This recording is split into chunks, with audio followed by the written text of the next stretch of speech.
Nous allons mettre en place maintenant le plan comptable. Nous allons apprendre comment saisir un nouveau compte. Nous allons cliquer dans le menu général sur le budget. Dans le budget, nous allons sur budget objet.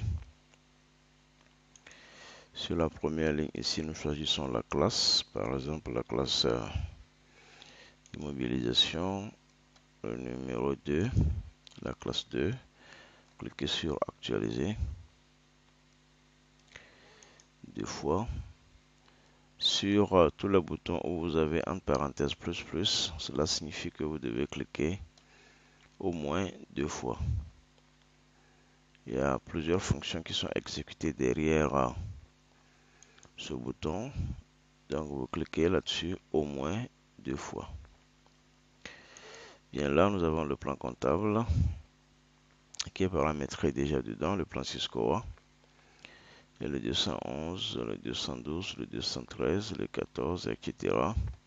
Pour la classe 2, la classe des investissements, nous avons le, le 4,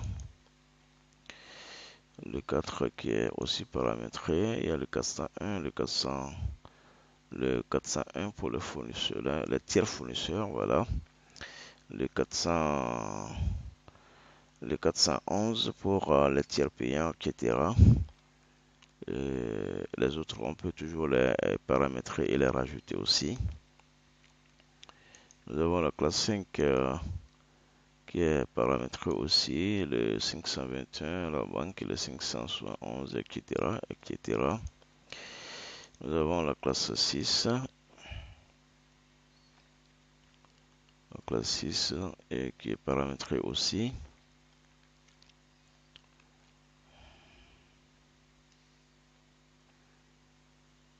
Voilà, donc le 601 achat de marchandises, le 602, le 603 et jusqu'au 691, dotation provision d'exploitation. Bien, comment ajouter un nouveau compte? Prenons le 2 pour exemple. Je prends la classe de immobilisation. Je clique là-dessus deux fois. Je choisis le compte principal. Le compte principal Syscoa, le 214 par exemple. Et puis je clique une deuxième fois. Le 214, le compte principal 214 s'affiche et puis je complète. 213. Voilà. Et là, voilà. Je mets l'intitulé du compte.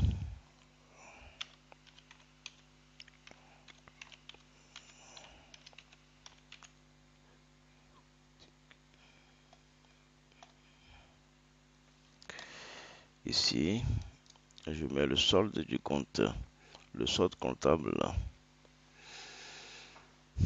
le solde comptable du compte, s'il y en a, et en début de période, ce qui représente donc le report de solde, hein. Et puis je clique sur enregistrer le nouveau compte.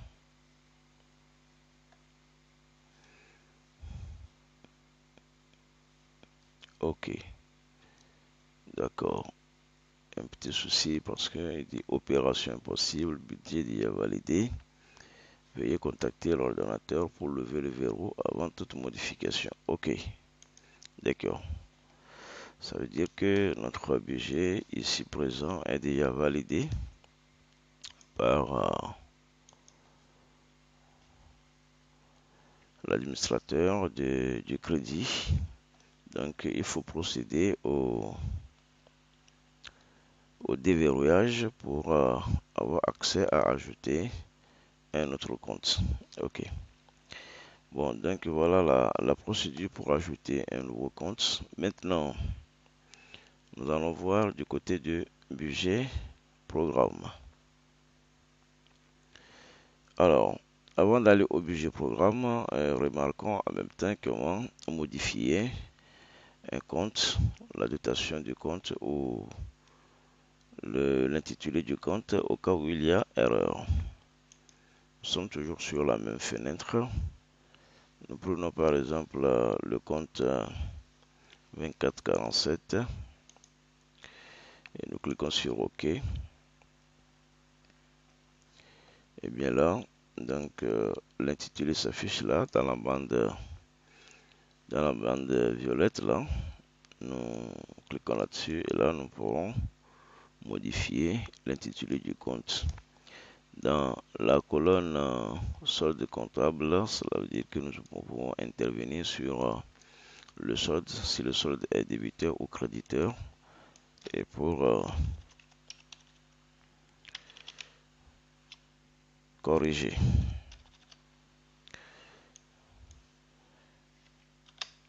Ici, nous avons la prévision initiale, c'est-à-dire la dotation du compte, la dotation annuelle du compte.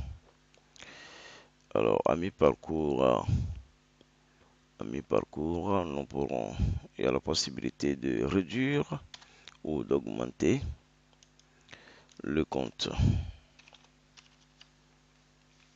Donc, à ce niveau-là, et puis nous avons la prévision finale qui est calculée à partir de prévision initiale plus prévision modifiée.